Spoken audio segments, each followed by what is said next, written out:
Queria pedir que vocês abrissem as Bíblias de vocês no segundo livro das Crônicas, no capítulo 7. Segundo livro das Crônicas, capítulo 7, a partir do versículo 11. Segundo livro das Crônicas, capítulo 7, a partir do versículo 11. O livro das Crônicas vai ser o último livro escrito no Antigo Testamento. E eu quero conversar com vocês sobre isso. Segundo livro das Crônicas, capítulo 7, versículo 11 em diante. Está lá depois Samuel, Reis, aí vem o livro das Crônicas. E você pode acompanhar aqui também. Você de casa também pode acompanhar aí na tela. Vamos lá. Segundo livro das Crônicas, capítulo 7, a partir do versículo 11. Quando Salomão acabou de construir o templo do Senhor e o palácio real, executando bem tudo o que pretendia realizar no templo do Senhor e em seu próprio palácio, o Senhor lhe apareceu de noite e disse: ouvi sua oração, escolhi este lugar para mim, como um templo para sacrifícios. Se eu fechar o céu para que não chova, ou mandar que os gafanhotos devorem o país, ou sobre o meu povo enviar uma praga, se o meu povo, que se chama pelo meu nome, se humilhar e orar, buscar a minha face e se afastar dos seus maus caminhos, do céu o ouvirei, perdoarei o seu pecado e curarei a sua terra. De hoje em diante meus olhos estarão abertos e os meus ouvidos atentos às orações feitas nesse lugar. Escolhi e consagrei esse templo para que o meu nome esteja nele para sempre. Meus olhos e meu coração nele sempre estarão. E se você andar segundo a minha vontade, como fez o seu pai Davi, e fizer tudo o que eu lhe ordeno, obedecendo aos meus decretos e às minhas leis, firmarei o seu trono conforme a aliança que fiz com Davi, seu pai, quando eu lhe disse: você nunca mais deixará de ter um descendente para governar Israel. Mas, se vocês se afastarem de mim e abandonarem os decretos e os mandamentos que lhe dei, e prestarem culto a outros deuses e adorá-los, desarraigarei Israel da minha terra, que lhes dei, e lançarei para longe da minha presença este templo que consagrei ao meu nome. Farei que ele se torne objeto de zombaria entre todos os povos. E todos os que passarem por esse templo, agora imponente, ficarão espantados e perguntarão: por que o Senhor fez uma coisa dessas a esta terra e a este templo? A resposta será: porque abandonaram o Senhor, o Deus dos seus antepassados, que os tirou do Egito, e se apegaram a outros deuses, adorando-os e prestando-lhes culto. Por isso, ele trouxe sobre eles toda essa desgraça. Vamos orar, meus irmãos, pedindo a Deus a iluminação dele. Pai, em nome de Jesus, como nós fazemos todos os domingos, estamos diante da palavra do Senhor, deixada pelos profetas e pelos apóstolos, inspirada pelo Santo Espírito. E nós, Deus, não temos para onde ir a não ser para a direção em que o Senhor nos aponte. Por isso somos carentes da revelação que vem do Senhor. Deus, se o Senhor não comunicar sua palavra a gente, nós não conseguiremos compreender nada. Ela continuará sendo, para nós, só letra. Mas pedimos que o Senhor ilumine o coração do seu povo. Que o Senhor dê graça ao coração do seu povo. Que o Senhor dê vida ao coração do seu povo. Para que a partir da reflexão da palavra do Senhor, a gente saia daqui completamente encorajados a te amar mais e se relacionar mais com o Senhor. Em nome de Cristo Jesus. Amém. Amém. Bom, meus irmãos, eu acho que eu não sou o único que não só já casou, como também já participou de casamento. E vocês sabem como funciona um casamento. Normalmente, quando alguém diz, vou me casar, qual a primeira coisa que a gente faz? A gente vai ao cartório, chega lá, pega toda a documentação, volta para casa. Agora a gente já pode olhar pelo site, né, Pedro? Aí a gente já pode pegar todas as coisas e leva a documentação lá. E aí começa a os trâmites para que o casamento possa acontecer. E como é que formalmente funciona essa cerimônia? Você tem um juiz, você tem as testemunhas, normalmente você precisa de 2. E aí, quando você casa, você sai dali com um certificado. Aquilo é um certificado dizendo que você acabou de assinar um contrato. E um contrato matrimonial. Por isso, você tem um juiz, por isso você tem testemunhas. Mas é engraçado é que esse contrato, por exemplo, ele tem termos. Eu me lembro quando eu e a Aline fomos casar, 2005 ainda, chegamos ao cartório, 2 meninos, e perguntaram pra gente assim: qual é o regime de casamento que vocês querem? A gente, depois de ter quebrado 3 porquinhos, juntado todas as moedas que a gente não tinha, nós falamos assim: moça, o mais barato. O mais barato que tiver é o que a gente vai fazer. Aí vem aquela velha pergunta, né? Não tinha nada antes de casar, se é comunhão, se é separação, se é parcial. Para nós não tinha nada. Nada. Não tinha nem uma agulha. O que tinha antes, o que tinha depois pra gente. Mas isso é interessante, porque isso não é só com casamento que acontece. Por exemplo, você vai vender um carro, existe um recibo que você precisa dar baixa no Detran, você assina, você vai ao cartório, reconhece firma. Se você vai pegar um empréstimo no banco, hoje as coisas estão um pouco mais fáceis, mas de qualquer maneira, chega para você um contrato. E nesse contrato, existem as partes que estão fazendo parte do contrato, existem os termos do contrato, e tudo isso você assina, e aí tem as testemunhas, que normalmente é o próprio pessoal do banco que assina. Se você vai comprar uma casa, é a mesma coisa. Mas por que isso é assim? Essa é a grande questão. Porque a nossa sociedade é uma sociedade que é construída em cima de um pilar, que talvez a gente não se dê conta disso. Mas todo o modelo de sociedade que a gente tem no nosso tempo, que a gente desenvolveu, ele é desenvolvido em cima de um padrão chamado medo. As pessoas não confiam umas nas outras. Então, como elas não confiam umas nas outras, é preciso que a gente estabeleça contratos. É preciso que a gente tenha testemunhas. É preciso que a gente tenha quem avalize. Nem sempre foi assim.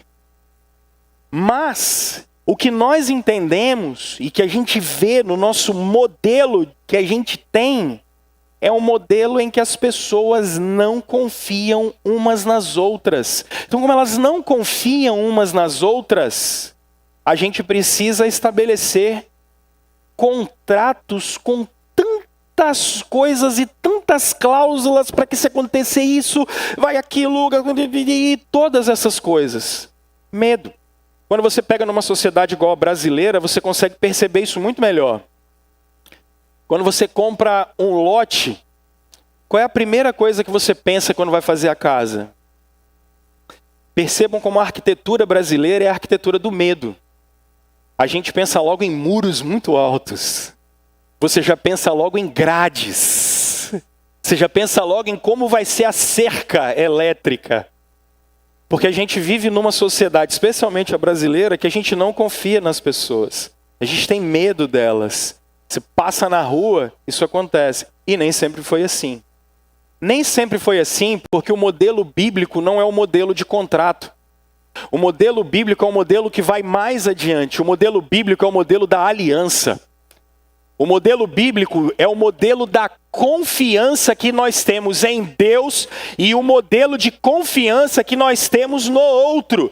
Por isso é um modelo de aliança, é um modelo em que a palavra da gente está empenhada e o nosso caráter também está empenhado na palavra que a gente deu. O modelo bíblico é o modelo do pacto, é o modelo da aliança, que gera estabilidade e gera segurança. O problema é que o pecado entrou no mundo e aí a gente vive o que vive. Mas Pastor Rômulo, por que você está começando desse jeito? Porque vocês estão lendo um texto que é o último texto que vai ser escrito no Antigo Testamento. Eu sei que a sua Bíblia está terminando com Malaquias, o Antigo Testamento. E tudo bem, não tem problema. É porque quando lá no concílio de Jâmine os judeus foram dividir a Bíblia, eles resolveram dividir em Pentateuco, históricos, depois sabedoria, depois os proféticos. Eles resolveram fazer assim. E aí, esse livro de crônicas, que tinha sido o último livro a ser escrito, ele foi colocado nos livros históricos. Mas o nome já diz a que ele veio. É o livro das crônicas. Hoje, quando eu terminei de pregar esse texto de manhã, no culto da manhã, uma criança chegou para mim e falou bem assim: tio, o senhor é pastor, me explica o que são crônicas? Foi muito legal. São histórias que vão relatar a vida e os acontecimentos daquele momento. Só que o que está acontecendo aqui? O que está acontecendo é a consagração que Salomão está fazendo do templo de Jerusalém. E isso está acontecendo por volta do ano 1000 a.C. E você precisa se lembrar o que é que está acontecendo nesse período aqui, em que o Salomão está fazendo essa consagração. Primeiro, eles entram na terra prometida, eles passam pelas guerras, vivem o período dos juízes, um tempo muito difícil. Depois eles resolvem escolher um rei péssimo, que é o Saul. Aí Deus tem misericórdia deles, Deus levanta o Davi. E o Davi, como eu mostrei há 2 semanas para vocês, é aquele cara que vai unificar o reino todo e trazer paz para o reino. Só que Deus disse: você é um cara de guerra, então quem vai construir o templo é o seu filho. E é importante vocês pensarem o que é o templo nesse contexto. Porque se a gente for começar uma reforma aqui hoje e falar assim: pessoal, a gente vai se reunir ali na rua por 40 dias, por 60 dias, porque a gente não vai poder usar o templo porque ele está em reforma. Olha, a gente vai ampliar ele, então por 60 dias a gente não pode usar. Por 60 dias a gente alugou ali a PAI para usar lá porque a gente não tem templo. Se for na rua, se for na garagem do Casagrande, se for na PAI, para a gente, tanto faz como tanto fez. Porque se a gente não tiver mais aqui, a gente vai continuar sendo igreja de Jesus, sem problema nenhum. Mas para Israel não é assim. Porque vocês se lembram que a última coisa que aconteceu em Gênesis capítulo 3 foi o quê? Deus expulsa o homem da sua presença.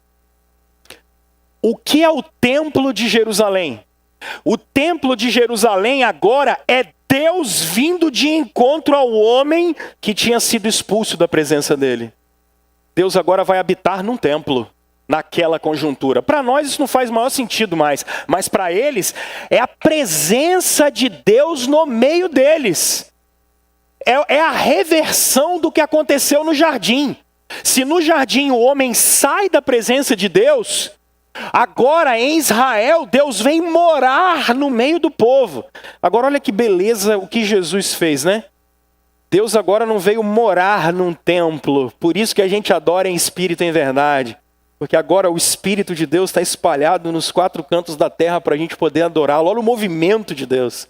A gente sai da presença dele, ele vem até um lugar e agora ele espalha a grandeza dele para todos nós. A Bíblia é maravilhosa, gente. Isso é lindo demais. E agora, o Salomão então construiu esse templo, ele é completamente imponente e eles vão dedicar esse templo ao Senhor.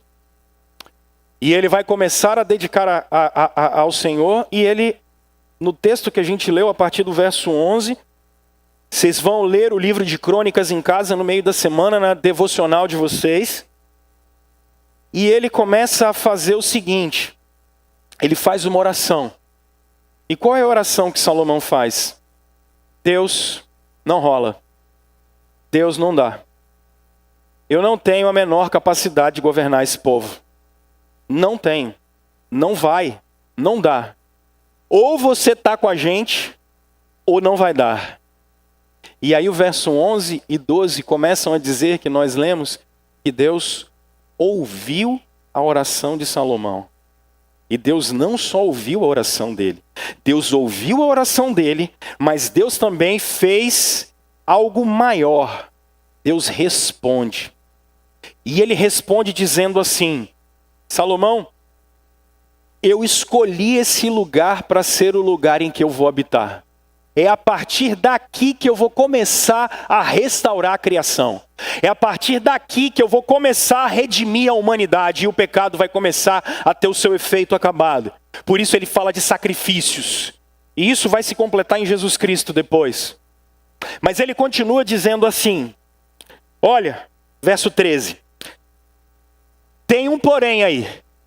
Porque esse texto está sendo escrito porque nenhum dos reis e as crônicas, diferente do livro dos reis que está anterior, elas não falam do reinado de Israel.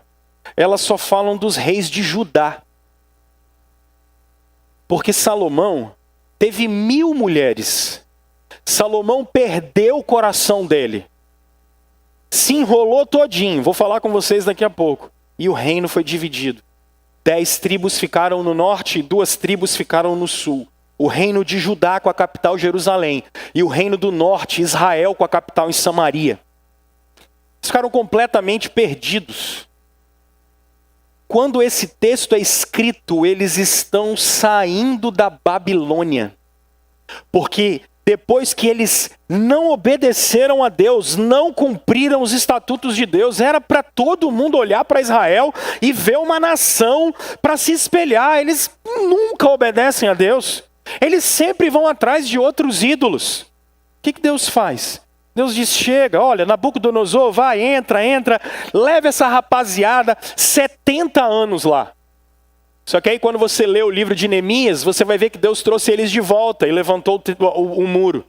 Quando vocês olharem e lerem o livro bíblico de Esdras, vocês vão perceber que o culto foi restaurado. E quando vocês lerem o livro de Esther, você vai ver como milagrosamente eles sobreviveram e puderam voltar depois disso. E o que é engraçado, depois do exílio, eles conseguem entender o que o verso 13 diz. Se alguma praga vier sobre vocês, se gafanhotos vierem sobre vocês, o que é que vocês precisam fazer? Se arrependam dos pecados de vocês. Orem, se humilhem. Se vocês perceberem que é isso que está acontecendo, se humilhem, orem. Voltem o coração de vocês para mim. E o mal vai acabar. Só que agora, Deus vai mudar de assunto. Ele vai começar a falar com Salomão. Ele vai começar a dizer assim, Salomão, agora eu preciso conversar um pouquinho com você, cara. Em 2 Samuel, no capítulo 7, verso 14, do 11 em diante, eu fiz uma promessa para o seu pai Davi. Eu fiz uma promessa para ele dizendo que como ele era um homem segundo o meu coração, nunca o trono de Davi ficaria vazio. Mas eu daria um rei sempre descendente de Davi. Se você me obedecer, o povo vai viver bem. E o trono do seu pai nunca vai ficar vazio. O problema é que o Salomão vacilou e a gente sabe disso. Mas se vocês olharem depois, tanto o livro dos reis quanto o livro das crônicas, acontece algo sensacional. Quando os reis pecavam, as crônicas e os livros dos reis de Israel e de Judá dizem que quando os reis pecavam, toda a nação caía. Toda a nação caía. E alguns reis eram tão terríveis que o texto bíblico vai dizer para a gente que Israel fazia pior do que os cananeus. Pior do que quem estava em volta. Esse texto vai ser escrito depois que eles são libertos da Babilônia. Por que eles escrevem as crônicas dos reis de Israel? Porque eles estão dizendo assim, quando o filho de Davi aparecerá. Depois do exílio, depois que todos os reis falharam, Percebam que ele está olhando a promessa e dizendo assim: quando é que o filho de Davi vai se manifestar para governar a gente? Quando é que teremos o Rei dos Reis com a gente? Isso é o livro das Crônicas. Eles estão olhando e dizendo assim: bom, nossos reis falharam, bom, nós falhamos, nós fomos escravizados, agora a gente está aqui, contamos a história dos nossos reis, a pergunta é, quando Deus vai cumprir a sua promessa para que o Rei dos Reis apareça? Quando o filho de Davi vem? E isso aqui é interessante, porque demora. Mas vocês leem o Novo Testamento e vocês olham o cego Bartimeu correndo atrás de Jesus dizendo o quê? Filho de Davi. Filho de Davi. Porque eles estão dizendo, esse é o Rei dos Reis. O Rei dos Reis chegou. O Filho de Davi está aqui. O Senhor da criação chegou. Aquele que veio governar sobre nós chegou. Essa é a expectativa deles no meio da escravidão do Império Romano. É sobre isso que esse texto está falando. Agora, o que é interessante? O interessante aqui é que o que esse texto está mostrando é que Deus está reconfirmando não um contrato com Israel. Deus está confirmando a sua aliança com Israel. Deus está indo mais além, Ele está reconfirmando a sua aliança com o seu povo. E o que eu quero conversar com vocês hoje é exatamente mostrar para vocês 3 movimentos que esse texto está fazendo, para mostrar 3 só, como ainda hoje Deus reconfirma a aliança dele com o seu povo. Preste atenção, dê uma olhada no verso 11 e 12 comigo. Olha como Deus reconfirma a aliança dele com o seu povo. Olha o verso 11. Quando Salomão acabou de construir o templo do Senhor e o palácio real, executando bem tudo o que pretendia realizar no templo do Senhor e em seu próprio palácio, o que é que aconteceu? O Senhor apareceu. Ele já tinha orado antes. O capítulo 6 é sobre a intercessão que ele faz. Agora olha o verso seguinte. Olha o que Deus começa a falar. Ouvi sua oração e escolhi esse lugar para mim como um templo de sacrifícios. Eu vou habitar nesse lugar. Irmãos, Deus reconfirma a aliança dele com o seu povo. E o primeiro movimento é o fato de que Deus tem uma aliança de relacionamento com o seu povo. Relacionamento. Ele vai habitar no meio do povo. Ele vai ouvir as orações deles. Ele vai responder e falar com o seu povo. Agora, pastor Rômulo, o que significa Deus reconfirmar a sua aliança com o povo dele, falando de relacionamento? Deixa eu chamar o C.S. Lewis para a nossa conversa. C.S. Lewis é um escritor cristão do século passado, o escritor das Crônicas de Nárnia.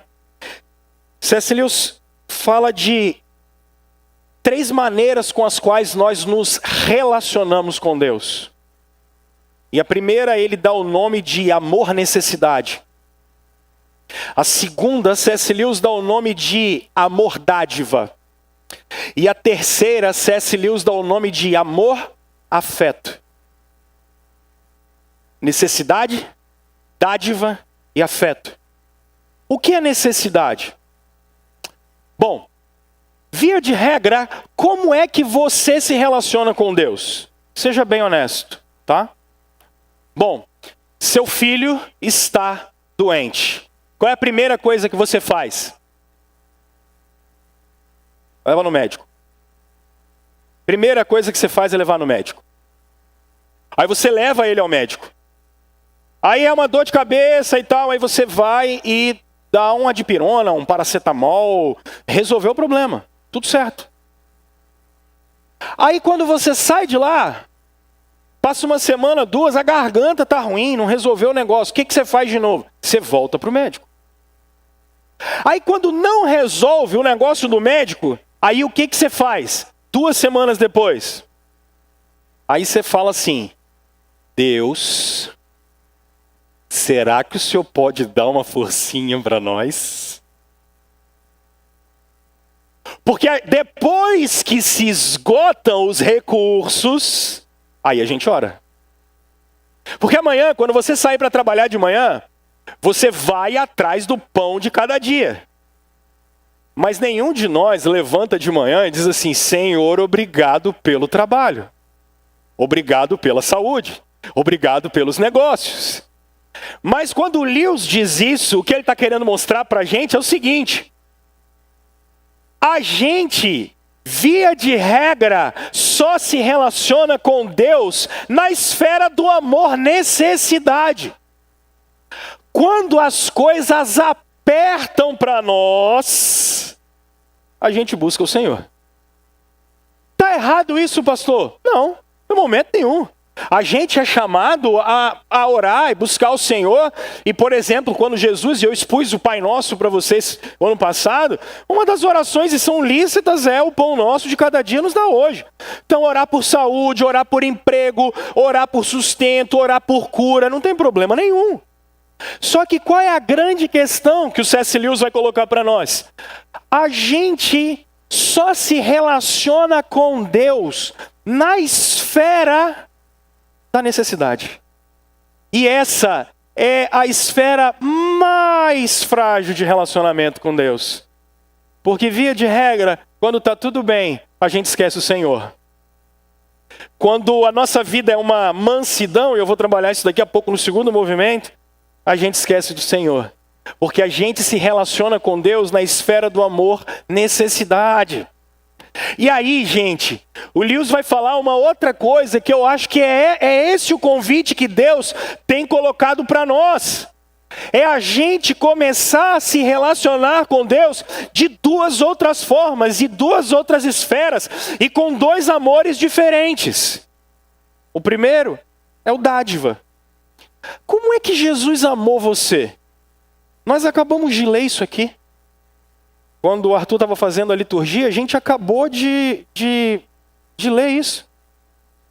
Deus amou a gente de tal maneira que foi necessário ele morrer. Então, porque foi necessário a morte dele, Deus se relaciona comigo e com você de uma maneira sacrificial, de entrega, de dádiva. É assim que ele se relaciona com a gente. Os nossos irmãos no passado morreram por causa de Jesus. Foram literalmente assassinados, em muitas ocasiões, massacrados. Eu não acho que seja essa hoje a perspectiva do Brasil. Agora, como discípulos de Jesus, a pergunta toda é: irmãos, nós estamos dispostos a abrir mão de nós mesmos e tomarmos a nossa cruz pela esposa da gente? Como forma de amor a Deus? A gente está disposto a tomar a nossa cruz e morrermos para nós mesmos como forma de amor ao marido da gente? Nós estamos dispostos a abrir mão, por exemplo, da carreira da gente para poder cuidar dos nossos filhos? Nós estamos dispostos a abrir mão do nosso entretenimento para cuidar das pessoas que estão em volta da gente? Isso é amor dádiva, é amor entrega, é amor que a gente abre mão do nosso egoísmo para a gente se relacionar com Deus. Se lembrem, por exemplo, quando o Novo Testamento está falando de hospitalidade, ele está dizendo que alguns, sem saber que estavam hospedando anjos, hospedaram eles.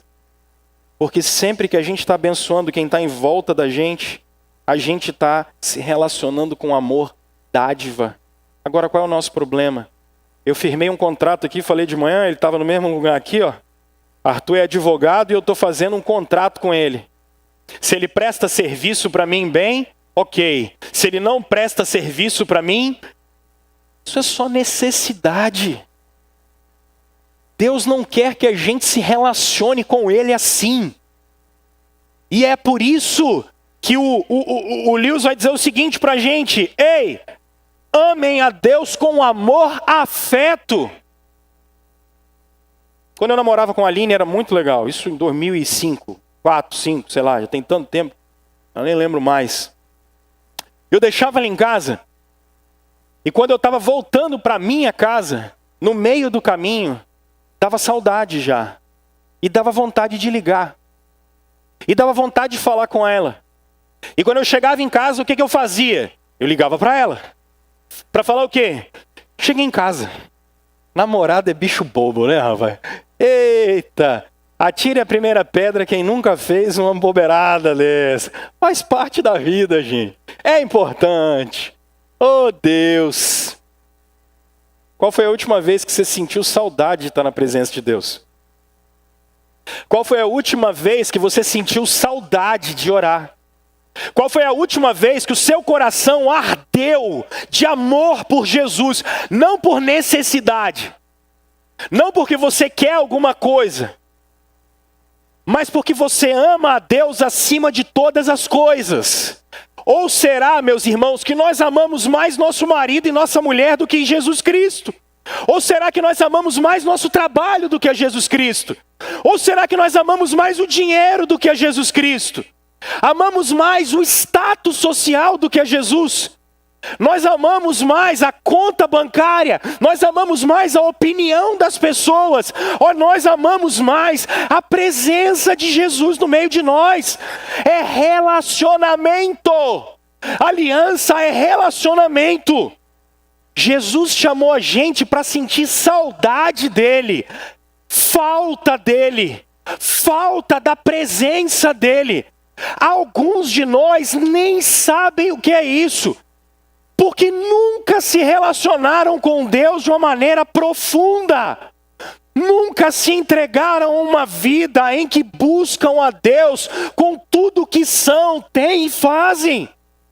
Nunca gastaram tempo dobrando seus joelhos dizendo: Pai, quanto tempo eu não falo com você? Já tem tempo que alguns de nós, meus irmãos, não começamos o nosso dia com aquela música antiga, como nós cantamos aqui, declarando, não que nós ordenamos nada, que nós decretamos esse monte de baboseira que se fala em templo hoje em dia, mas dizendo para Deus: Deus, somente Deus domina o trono do universo e isso basta, e isso é suficiente. Quando é que isso encheu o nosso coração?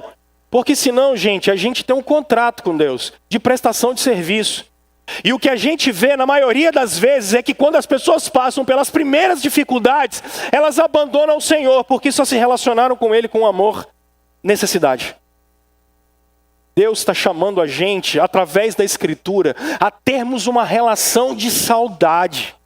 A termos uma relação em que faz falta um momento como esse, em que a comunidade da aliança está reunida. Quando a gente todo primeiro domingo ministra o sacramento da ceia do Senhor, não é para você vir encher a barriga, mas é porque a presença de Jesus é real, ela é espiritual. O Espírito Santo, como diz a Confissão de Westminster, ele comunica Jesus para nós. Você é levado pela fé até o Calvário, você sai daquele túmulo vazio e você está celebrando o que a gente vai fazer a eternidade toda. Porque a aliança não é contrato. Não é contrato. É mais profundo. É relacionamento. Deus está chamando a gente para ter saudade dele, para abrir mão da vida da gente em serviço a ele, para sermos discípulos dele. Pastor, tem problema ter necessidade? Não.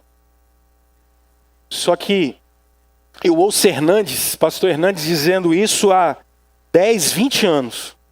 Irmãos, vida com Deus precede serviço a Deus.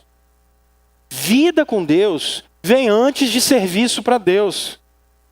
Jesus não precisa de nenhum de nós. Na verdade, nós fomos chamados para nos relacionarmos com Ele. Lembrem-se que um dos efeitos do pecado é separar o homem de Deus. A aliança dele é trazer a gente de volta. Qual foi a última vez que você teve saudade do Senhor? Qual foi a última vez que você parou para se relacionar com Ele? Relacionamento. A aliança de Deus com o seu povo é relacional. Segundo movimento. Observem a partir do verso 13. O texto bíblico diz o seguinte: se por acaso eu fechar os céus, se por acaso o gafanhoto vier, se por acaso alguma praga chegar até vocês. Irmãos, para nós é um pouco difícil ver isso. Percebam que a gente acabou de viver uma crise sanitária. E 500 mil de brasileiros morreram aí, só no Brasil, mundo afora, um monte de gente. Mas para nós, por exemplo, não faltou produto. Você continua, ficou tudo um pouco mais caro, mas não faltou. A gente tem. Teve que diminuir aí, comer um pouquinho menos, então, mas não faltou. Tem. Agora e no primeiro século? E 5 séculos antes de Jesus? E 1000 anos antes de Cristo, que foi quando esse acontecimento aconteceu? Que é o reinado de Salomão. Porque não tem defensivo. Se você precisar de defensivo, você vai lá com o Jader lá, ele te dá um boletim, 30 dias, dá um descontinho, você pega um defensivo lá que a planta... Estava falando com o Robert hoje de manhã, Robert vende semente de milho, tem milho o ano todo, gente. No Brasil, não para. Tem carne o ano todo, tem tudo o ano todo, não para. Você chega aí no interior afora, aí naquela época veio o gafanhoto, o que acontece? Cara, não tem mais o que fazer, perdemos tudo, não tem mais o que comer. E se não chover? Se não chover, bom, a gente que lute, né? Nós não, a gente tem um esquema todo bacana, né? Um dia desse eu fui num lugar ali, aqui em cima, em Campinho ali, que, cara, fica pingando a gotinha assim, ó. Em cima dos troços. O negócio é... irrigação, o pau quebra. E para esses caras, não é assim, tem que chover. Se não chover, deu ruim. E se vier praga? O que acontece? A gente com toda a tecnologia, me vem um vírus doido aí, a gente já passou um perrengue, passamos uma magrela danada. Agora imagina 3.000 anos atrás. Que situação difícil para essa gente. Porque compreendam o seguinte. A aliança com Deus traz implícita nela disciplina. Anota isso, pelo amor de Deus. A aliança com Deus traz implícita disciplina. Quem é que está mandando a dificuldade? Se eu mandar. E isso o homem do século XXI não consegue entender. Aí eu chamo agora um humanista francês para conversar com a gente, que é o Luc Ferry. O Luc Ferry, ele tem uma ideia, e ele que vai desenvolver muito isso na academia mundial, ocidental. O Luc Ferry é o cara que vai falar da ideia do homem-deus. E o que o Luc Ferry vai dizer isso? Alunos da escola do Luc Ferry, Mário Sérgio Cortella, que vocês ouvem muito, o Leandro Carnal, quem mais aqueles caras aqui? O Pondé, tem aquele outro, o Clóvis de Barros, são tudo da mesma escola do Luc Ferry. A ideia do homem-deus é o seguinte, vocês que têm mais de, eu falei 60 de manhã, vocês que têm mais de 50, vai. Como é que vocês foram criados? Eu não vou falar de maus tratos, não é nada disso. Mas vocês foram criados para não ter medo de nada.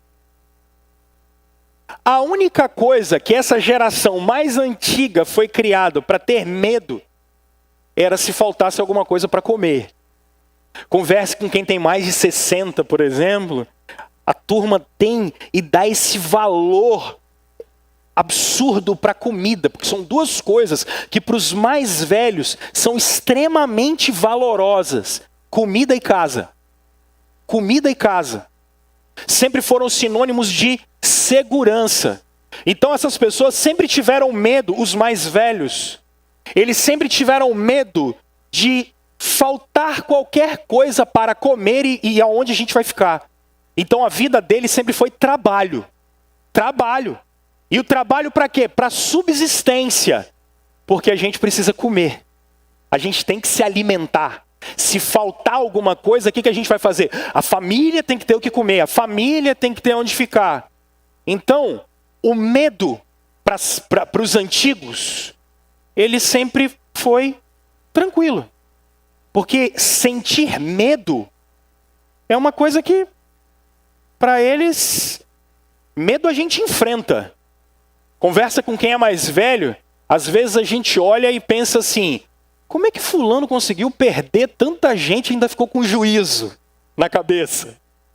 Porque para eles é o seguinte, aconteceu alguma tragédia difícil agora, pau na máquina porque a gente tem que continuar. E aí o Luc Ferry continua dizendo o seguinte, o problema é que o medo passou de ser uma coisa enfrentada para virar no nosso tempo uma virtude. No século 21, ter medo é bom. E aí, ele dá um outro passo. Quando o medo passou a ser uma virtude, a gente passou a glorificar a fraqueza. É isso que ele fala. A gente passou a glorificar a fraqueza. Aí você fala assim, tá, Rômulo, como é que isso se aplica a gente? Bom, eu estou conversando com um professor de escola ontem, ele dizia assim, pastor, eu fui pregar em Domingos Martins, depois do culto, ele estava falando comigo assim, pastor, a educação está no limite. Eu falei, mas por quê, cara? Ele falou, cara, você entra na sala de aula e não consegue dar aula.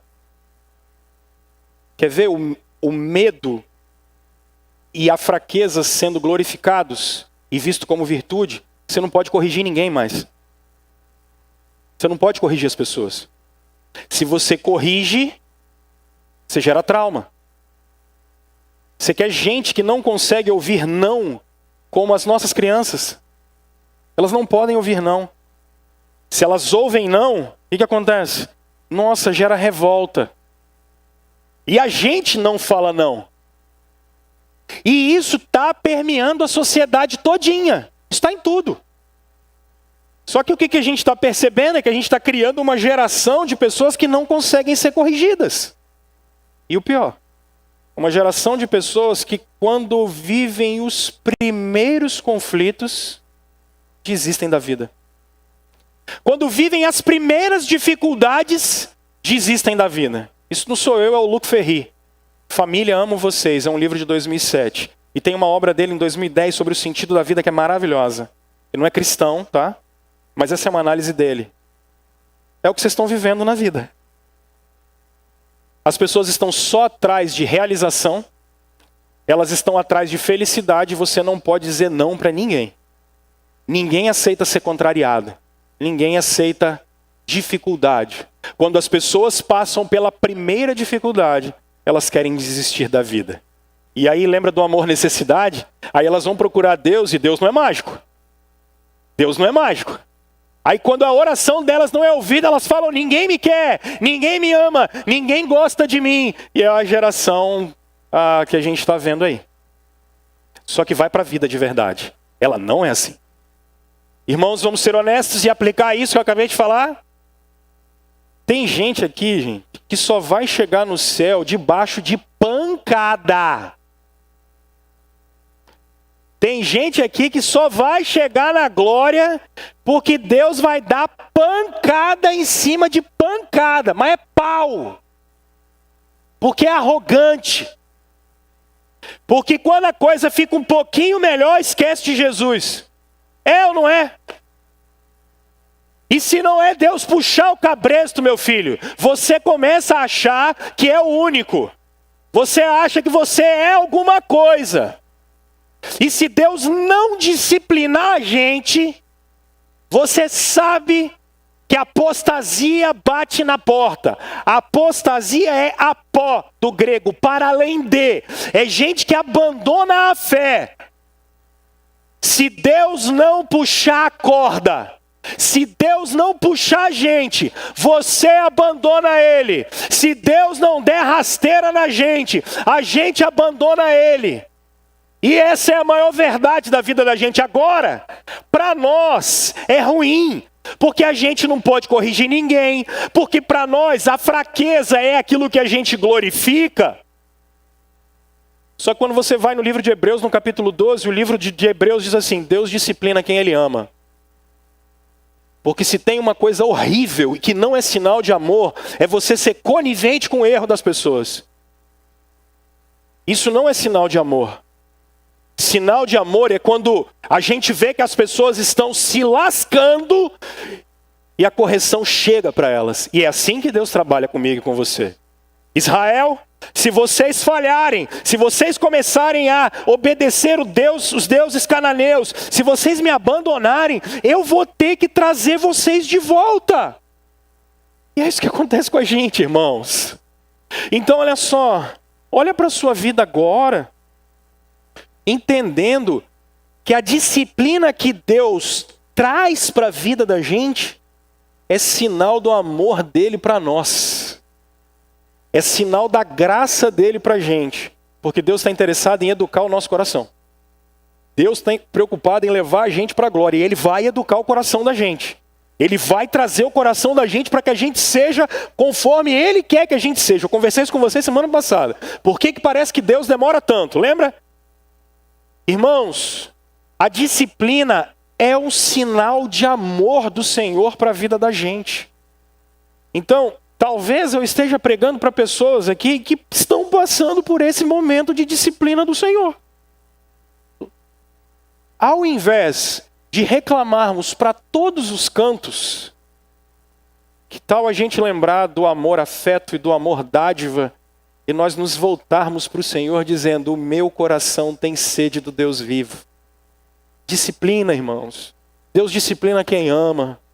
Então vamos olhar as disciplinas que o Senhor traz para a vida da gente. Só que a gente foi acostumado com um Deus que não corrige. Um Deus que não disciplina. É um Deus que é só vitória. Esquece, isso não é um Deus bíblico. Isso não é Jesus Cristo. Isso não tem nada a ver. Isso não tem nada a ver com o Evangelho de Jesus. Deus não tem compromisso com isso. Deus tem compromisso com disciplinar a vida da gente para disciplinar o nosso coração. Então, por favor, se por um lado relacionamento, por outro, irmãos, disciplina está encroado nesse negócio. Terceiro e último. Observem a partir do verso 17 como é legal. Olha o que o texto bíblico diz para a gente.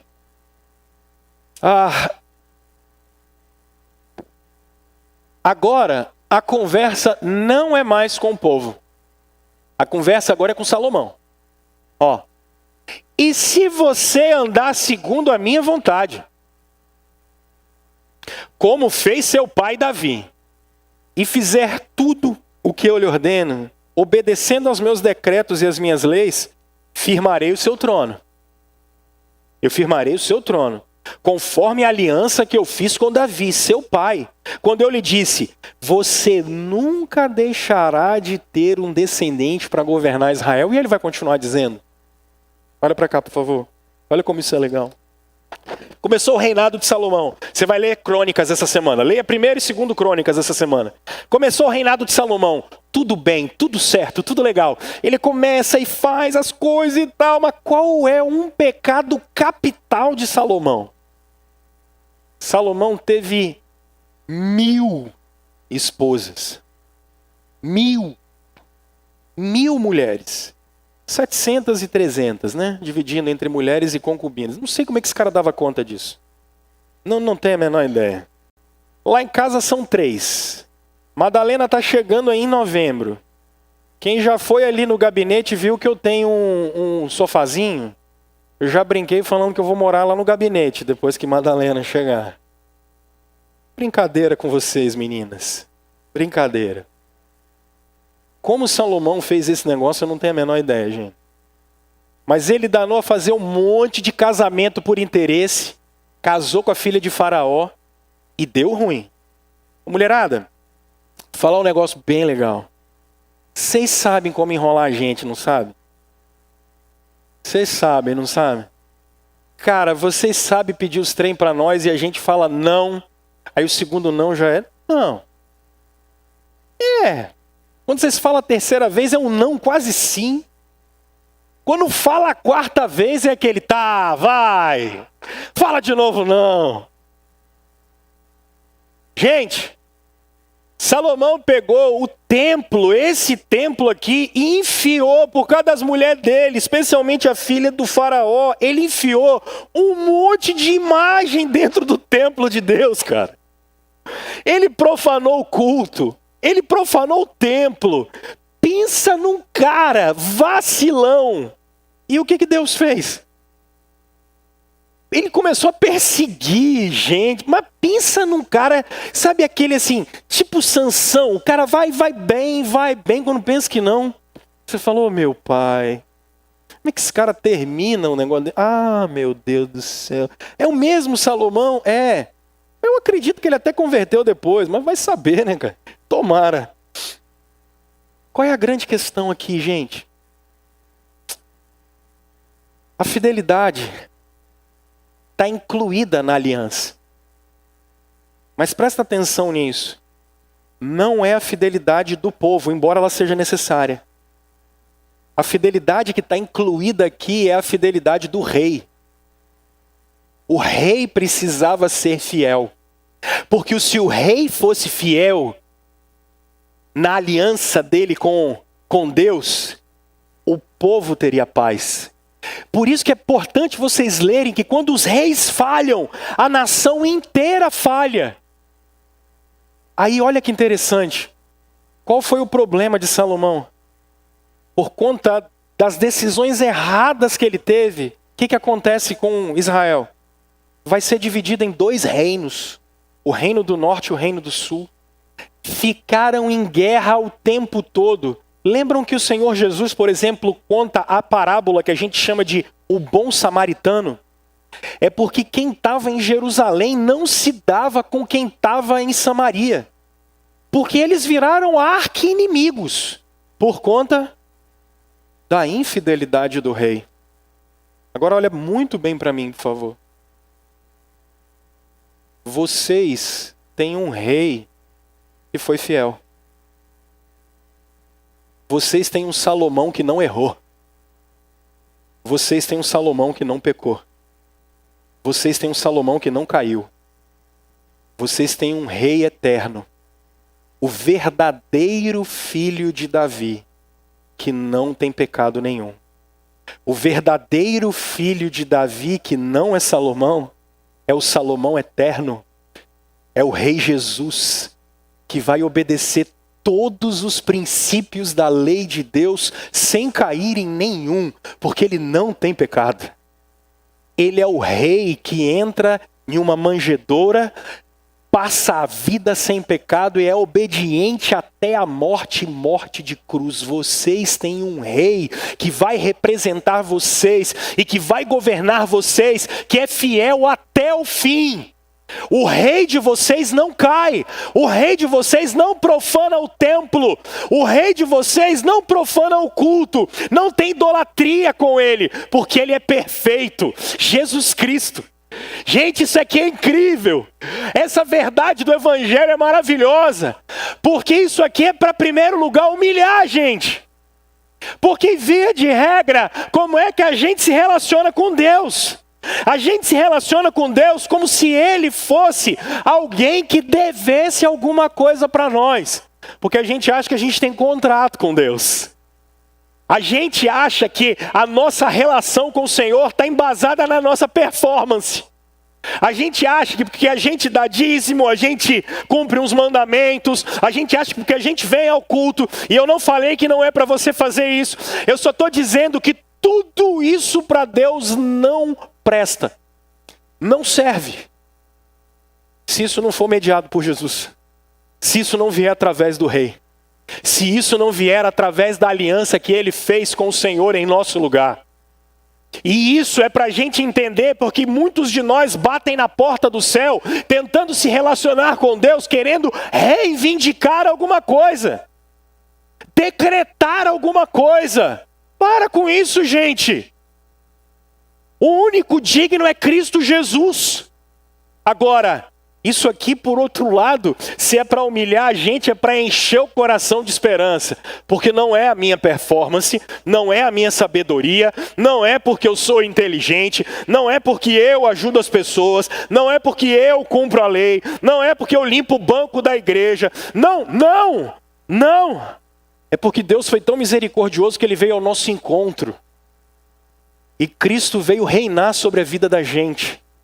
Se os reis falharam, o Rei dos Reis não falha, e Ele resolveu amar a gente, e Ele vai nos governar em glória, agora e na eternidade. Agora e na eternidade. Irmãos, essa é a aliança de Deus com o seu povo. Então, existe uma fidelidade que tem que ser do mediador, que é estendida para a gente. Salomão falhou. O filho de Davi, Jesus Cristo, não falhou. Qual é o convite que a Escritura está fazendo com a gente? Duas coisas. Isso eu nem falei de manhã. Identificação com Jesus. Identificação com Jesus. Michael Horton tem um livro muito bacana da década passada, e eu usei ele muito aqui, quando eu comecei meu ministério aqui, que é o Cristianismo sem Cristo. O que a gente mais vê são igrejas que vivem cristianismo sem Jesus. Cristianismo sem Cristo. Irmãos, a fé cristã, como base, é arrependimento de pecados, nova vida, suficiência de Jesus na mediação com Deus. E quando eu for fazer a série que eu quero fazer sobre sexualidade agora no final do ano, eu vou conversar muito com vocês um princípio do Bonhoeffer, quando ele dizia assim: não é só a minha mediação com Deus que é feita por Jesus. A minha mediação com vocês precisa ser feita com Jesus. Não existe relacionamento com o próximo se ele não for mediado por Jesus. As nossas relações todas têm que ser mediadas por Cristo. Quando a reforma fala só Cristo, é porque não tem relação com o outro sem Jesus. Ou essa é uma relação mediada por Jesus, ou ela é uma relação idólatra. Quero chamar os meninos para vir aqui à frente. E eu quero fazer 3 proposições para vocês, para a gente terminar. Eu concluo fazendo 3 proposições para vocês. A primeira, meus irmãos, por favor, pensem no seguinte. A aliança e não contrato que Deus tem com a gente pressupõe relacionamento. Há quanto tempo você não se relaciona com o Senhor? Meus irmãos, há quanto tempo o coração de vocês não arde por amor a Jesus Cristo? Há quanto tempo a gente não dobra os nossos joelhos, dizendo para o Senhor: eu estou aqui, eu quero conversar com você. A presença de Jesus é real na vida da gente. Irmãos, há quanto tempo nós não temos prazer em soltar as nossas vozes para cantarmos louvores ao Senhor? Para que o nosso coração se encha de alegria, nos relacionando com Ele, dizendo das grandezas dEle. Isso que nós vamos fazer a eternidade toda. Irmãos, é quanto tempo que a gente não tem prazer na adoração coletiva? Quando nós nos juntamos para como comunidade da aliança e termos prazer para adorar a Deus, para nos relacionarmos com a igreja, com Ele. Em quanto tempo, gente, que a gente não sente falta de participar da mesa do Cordeiro com os nossos irmãos, em que Deus comunica a graça dEle de maneira especial, Ele infunde graça dentro da gente, porque o Espírito Santo faz Jesus ser materializado no coração da gente. Em quanto tempo que a gente não sente falta disso? Segundo, gente,